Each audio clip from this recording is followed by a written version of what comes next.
Muy buenas, amables televidentes. El conversatorio de la Fundación Institucionalidad de Justicia del día de hoy cuento con la segura, porque vamos a hablar de seguridad, entre otras cosas, con la agradabilísima presencia de mi profesor Daniel Pou. Profesor, en nombre de la Fundación Institucionalidad de Justicia, oye, y qué oportuna va a ser esta entrevista, qué oportuna. Le agradezco el que haya correspondido a la invitación a este conversatorio de la Fundación Institucionalidad de Justicia. Así que muchísimas gracias por haber aceptado. Bueno, primero muchas gracias a la Fundación Institucionalidad y Justicia, que también es mi casa de alguna manera, porque muchas de las luchas que hemos llevado para el progreso y la modernización del país en lo que se refiere al Estado social de derecho han partido desde aquí, y en los inicios de la década del 2000 este fue un bastión importante para todos los que propugnábamos porque en República Dominicana se produjeron las transformaciones necesarias que nos han ido acercando a la modernidad, ¿verdad? Y a la civilización en alguna manera. Me privilegia esta invitación. Ahora, tú tienes una visión holística, yo diría que del conocimiento. Y voy a tratar de hacer un programa en donde podamos abarcar lo más que se pueda. Tú eres experto en seguridad, pero también eres doctor en ciencias políticas, pero también eres uno de los más connotados diseñadores de políticas públicas que tenemos en el país. Y también tú has trabajado en el Congreso, en iniciativas legislativas que van dirigidas al fortalecimiento de la institucionalidad en la República Dominicana. Y un ingrediente además, que tú no lo sabes, yo hice casi el pensum completo de la carrera de Derecho. Ah, por eso era que yo decía que tú eras un abogado, politólogo, pero a veces de la política me saltaba al derecho. Y la verdad que muchas veces me confundía, y ahora entiendo cuáles son las razones. Claro que sí. Ahora, yo quiero que hablemos de un poco de los componentes de la democracia. Y con ella el Estado democrático, en fin. ¿Cómo se conforma la democracia? ¿Cuáles son sus componentes? ¿Y cómo desde un Estado tú puedes hacer práctica la democracia? Sí. Mira, el concepto democracia es un concepto que ha ido evolucionando a través del tiempo. Y en la medida en que la humanidad ha ido desarrollando todas sus capacidades en función de los avances tecnológicos, de los descubrimientos científicos, de la búsqueda incesante del espíritu de libertad del ser humano, la democracia se ha ido conformando en función de que la plenitud del ser humano sea cada vez más posible, más plena, valga la redundancia. Eso implica que hoy en día la democracia no tan solo es un derecho, es una forma de vivir, de convivir del ser humano.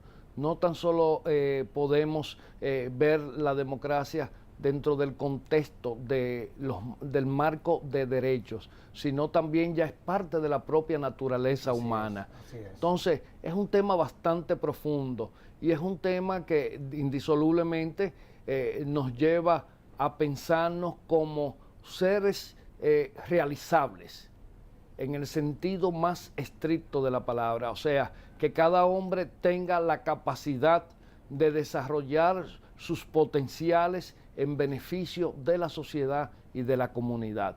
Y la democracia justamente es el sistema político que brinda las posibilidades para que el ser humano pueda alcanzar ese estadio de plenitud.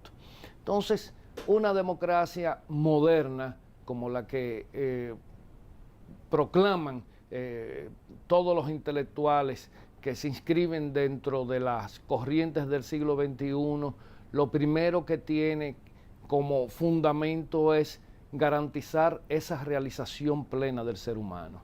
Por eso ya las definiciones en negativo no se dan.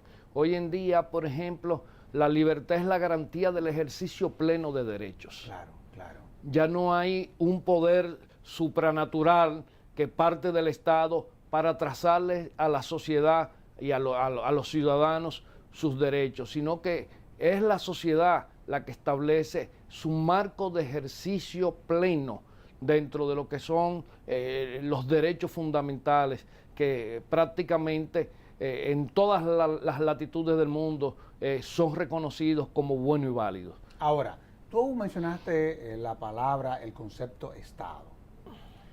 ¿Cuáles son sus instituciones? ¿Sobre qué instituciones el Estado se sustenta?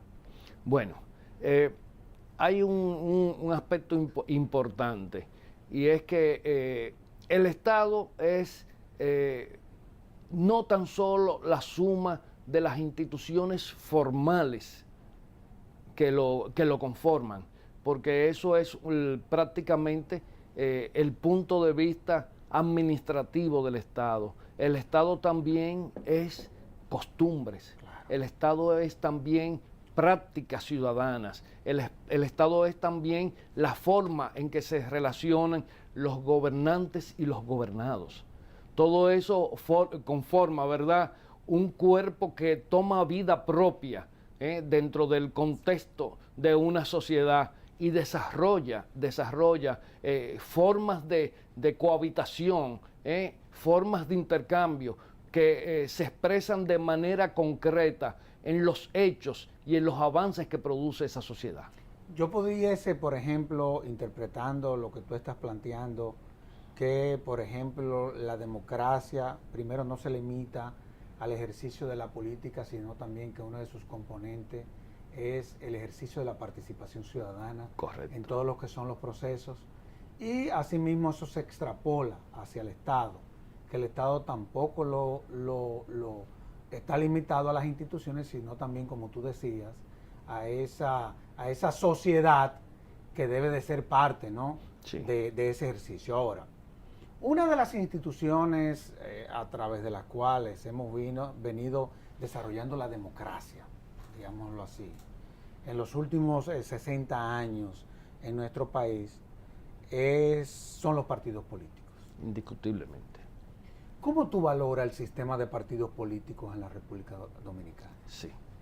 Es una pregunta que me agrada sobremanera, porque justamente en días pasados alguien me denostó por una afirmación que hice, y es que realmente una de las características que ha tenido el sistema de partidos políticos en República Dominicana es que no ha avanzado al ritmo que ha avanzado la sociedad dominicana. Así es. Hay un desfase. ¿Por qué son tan conservadores ellos? Bueno, eso tiene una explicación ontológica prácticamente del conservadurismo, y es que nosotros tradicionalmente hemos tenido partidos como agencias de poder, no como proyectos de nación. Así es. Entonces, claro, cuando tú le presentas el desafío de que se conviertan en constructores, en edificadores de un proyecto de nación, pues esos partidos que no tienen capacidad de darle respuesta a la sociedad en ese sentido, sencillamente se cierran, se muestran conservadores y propugnan por el monopolio del poder a través del Estado para que la sociedad se inscriba necesariamente dentro de las limitaciones de su discurso. Claro. Y eso es un tema que es ineludible. Pero eso no tan solo se está viendo en República Dominicana. Señores, en Europa, donde existen democracias que datan de varias centurias, estamos viendo que también los partidos han presentado crisis de ruptura con la sociedad. Y es porque hoy en día hay un tema que es fundamental, y es que los partidos no están siendo auspiciados por agentes políticos profesionales, sino por mediadores entre grupos de poder y el Estado. Pero eso es grave. Eso es grave. Eso es grave porque es como tú decir que un político, para poner un ejemplo, se confunda con un empresario y un empresario se confunda con un político. Correcto. Cuando cada quien tiene que jugar un rol. Tiene que jugar un rol. Claro, los empresarios de una manera muy legítima constituyen sus grupos de presión Claro, claro. y tratan de alguna manera de implantar situaciones que les sean de beneficio para sus intereses. Claro, y claro, el claro. político le toca arbitrar para que esa presión que ejercen esos grupos no vaya a llevar al resto de la sociedad a una situación de sumisión o subyugación. Ahora, siguiendo con los partidos políticos, ¿por qué son tan poderosos? Y me explico. Sí. Probablemente desde el punto de vista institucional son débiles, porque muchas veces los principios que los fundamentan no están tan claros en muchos de ellos, y me refiero a ese principio de transparencia que establece la Constitución, o el del respeto a la democracia interna, a lo interno de los partidos políticos. Eso está claro, que desde ese punto de vista institucionalmente son débiles. Pero desde el punto de vista operativo, ¿por qué son tan poderosos? Y me explico. Sí. Tú para ser, nada más falta que para que tú seas empresario en este país, tú tienes que tener como una condición sine qua non, primero ser político. Eso es ya lo único que faltaría, porque para tú ser rector de la universidad estatal tiene que ser a través de un partido político. Ya las asociaciones gremiales le invadieron los partidos. Están cooptadas. Totalmente. Algunos espacios que le están reservados a la ciudadanía, también tú te encuentras con los benditos partidos políticos. ¿Por qué es que son tan poderosos? Mira, lo que sucede está... Digo, es así, ¿verdad? Sí. Los partidos han logrado primero consolidar su poder en función del poder mediático. Eso es un elemento fundamental, y valga la redundancia. O sea, la solidez, la robustez que exhiben los partidos políticos, sobre todo en latitudes como las nuestras, está fundamentada en la gran capacidad que han tenido de desarrollar el poder mediático. Los partidos políticos se han encargado de formar la conciencia nacional. Y cuando hablo de la conciencia nacional, estoy hablando de lo que es ese pensamiento automático. Totalmente de acuerdo. Ese pensamiento automático que se va generando conforme a una escala de valores que se considera buena y aceptada por la sociedad.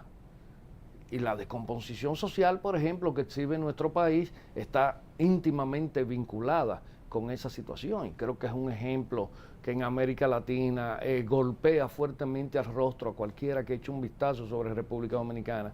El otro tanto que tenemos es que los partidos políticos han sustentado también su hegemonía en base al gran poder económico que han llegado a acumular.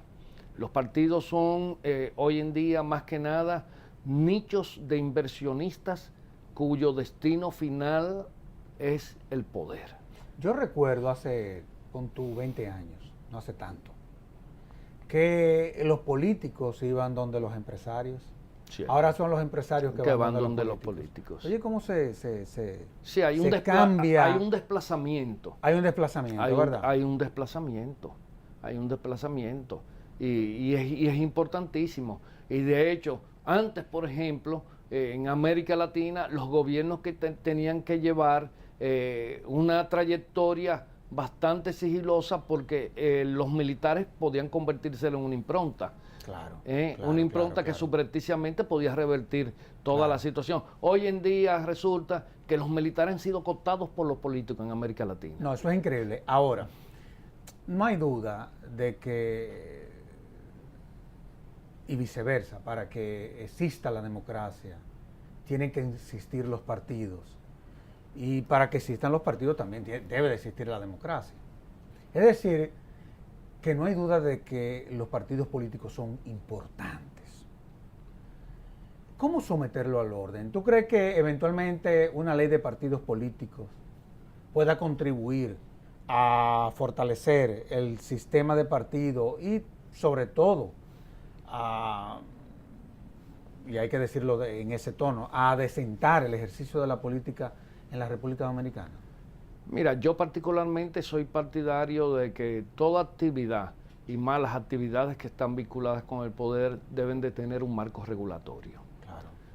Y creo que deben de tener un marco regulatorio, sobre todo que en los últimos, sobre todo en esta última década o los últimos 15 años de República Dominicana, hemos visto como la ausencia de ese marco regulatorio ha llevado a que se tomen decisiones muy cuestionables sobre la propia existencia de los partidos políticos y sobre los flujos que se dan dentro del contexto político en República Dominicana con relación a sus militantes, sus dirigentes y los activos que tienen los partidos políticos en República Dominicana. Yo creo que una ley de partidos políticos debe tener una vocación de institucionalizar los partidos. Sobre todo eso, institucionalizarlo. Institucionalizarlo quiere decir establecer reglas claras, precisas y ponderables de cómo deben estar estructurados, cómo deben funcionar los partidos y cómo se debe regular la dinámica interna. Porque en los partidos hay una cosa que es muy importante, es el tema de los relevos. Claro. Entonces, usted no puede tener un partido secuestrado por una gerontocracia de personas que ya incluso están imposibilitadas de comprender el mundo actual. Claro. Y sobre todo, que los partidos son, la dirigencia de los partidos terminan siendo los gerentes de los gobiernos. Y usted no puede tener gerentes decimonónicos en un siglo XXI donde hasta a ti y a mí a veces se nos hace difícil ponernos a ritmo. Muy difícil. Muy difícil. Entonces, yo creo que eso es un aspecto. El otro aspecto importante es el tema de la transparencia de los partidos. Una ley de partidos tiene que garantizar la transparencia. Y otro elemento importante, cuando hablo de transparencia de todos los procedimientos. Claro. Los partidos pasan a ser instituciones del Estado y deberían estar sujetos, porque son actores de la política.